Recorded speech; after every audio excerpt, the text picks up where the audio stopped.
rhetoric and his claims, she is also possibly thinking about leaving. And what we see really is a White House that is now bleeding staffers, that is filled with people who have looked at President Trump's actions today, and I should say his inaction, his inability to come before cameras to really have a robust response to this, and say they can no longer work at this White House. And I should also note that as all of this is happening, you're now seeing social media companies trying to limit the communication of President Trump. Twitter has said that they're going to lock his account for 12 hours and possibly permanently ban him because he's continuing to spread disinformation. Facebook has also said that he will not be able to post for 24 hours. He's also being locked out of Instagram. So all of the ways that President Trump has communicated to the American people without going through the media are now being taken away from him because these companies, much like White House staffers, are saying the president has gone too far.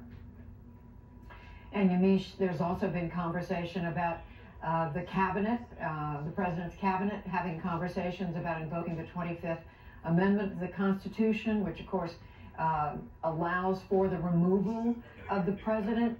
What are you hearing? What kind of reporting are you hearing about that?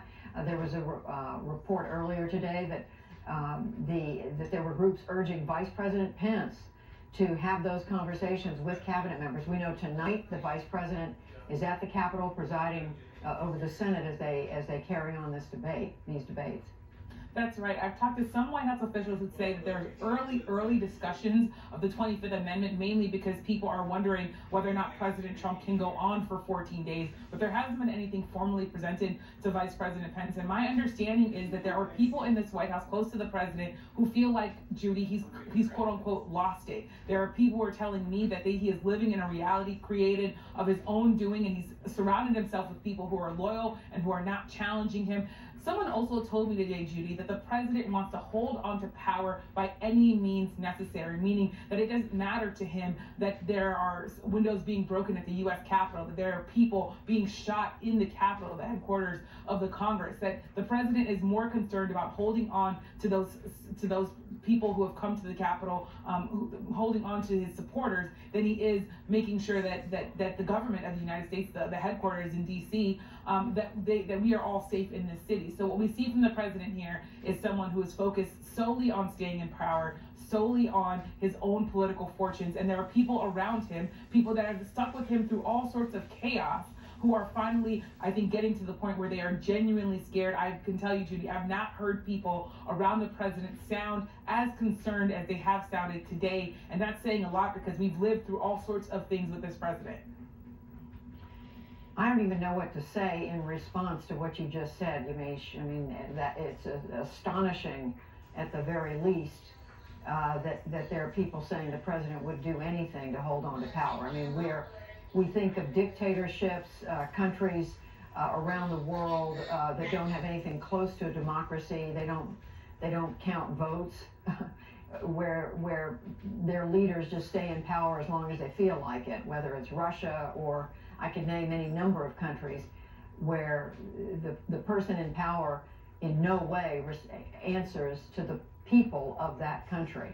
And to hear you say that there are people around the President of the United States who believe that he would do anything to stay in power is truly alarming. It is alarming, Judy, and there are people who are telling me that the president is looking at the people who stormed the Capitol, and in some ways he doesn't want the Capitol to be completely destroyed, but in some ways they tell me the president is feeling as though he's being justified in his outrage, that these are people that are essentially having his back, because, Judy, these are people who listen to the president. He did come before them and speak for more than an hour and say, now we're going to go to the Capitol and we're going to fight and we're not going to concede. So there are people who are looking at this and saying this is what the president wanted, essentially. He didn't want, of course, someone to die. Aides are telling me that, but he also wanted real mayhem. He wanted this to be chaotic. He wanted this to be a melee. He wanted all of these things to happen and for everything to be upended and to stop the process. I will also note that there is some talk about what happens next when it comes to legally. I've been talking to some Biden transition officials.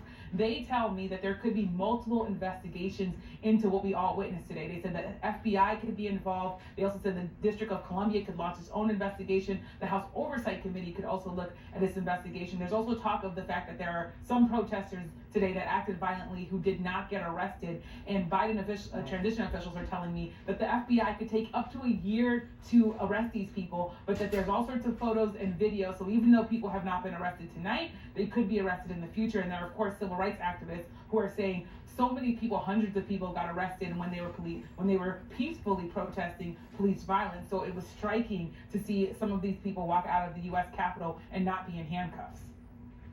That's right. A lot of reporting tonight about how few arrests there have been given the mayhem.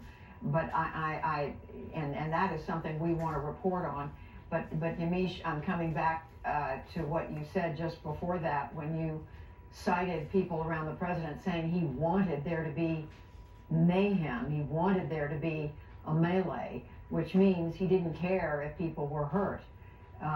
So again, I'm just left speechless between that and the earlier, your comment a few minutes ago when you said he's prepared to do whatever it takes to hold on to power. I mean, there are a number of people who would say that's what it looks like, but to hear you say that there are people around the president who know him, who are saying that to you, a reporter, is pretty, it's beyond disturbing. It's very disturbing, and I've talked to a number of officials who have used all sorts of words like disappointing, alarming, scary, unhinged, out of control. These are people who have stood by the president, who are now seeing him and saying that he has in some ways drunk on power. We've seen this in other countries. We see this in other countries where frankly immigrants come to America to try to avoid this sort of leadership, where you have someone who is so focused on staying in power that he is willing to sacrifice his own American citizens, his own citizens of his country or her country. And now we're seeing on U.S. soil a president who is willing to stay in power, willing to in some ways justify people violently breaking into the Capitol. Because we know, and we heard the president today, yes, he did say that he wanted peace, but we have to really also point out that the president says that he loves these people, that he feels their pain, that they're special people. Those were the words of the president, and that's why you hear people around the president saying that they're very, very scared, because the president can't get around to quite condemning fully these people. He can't get around to saying, stop it completely, you're completely wrong, you should not have done this. Instead, he's in some ways hedging and equivocating and justifying parts of this while trying to hold on for power.